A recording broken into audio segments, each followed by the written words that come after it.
Marami ng pagpipilian na. Gagawin mo ulit. Count the balls. Tapos circle the answer. May bilang ako. Dito. Start with the soccer Dito balls. Ako bilang. 1, 2, 3, 4, 5, 6, 7, 8. Which one is number 8? Good job. Next. Pwede ito sulatin. Next one. 1, 2, 3, 4, 5, 6. Which one is number 6? Good job. Next one.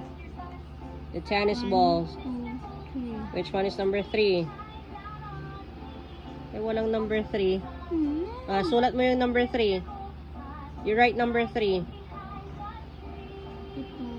Write mo dito. Sulat mo.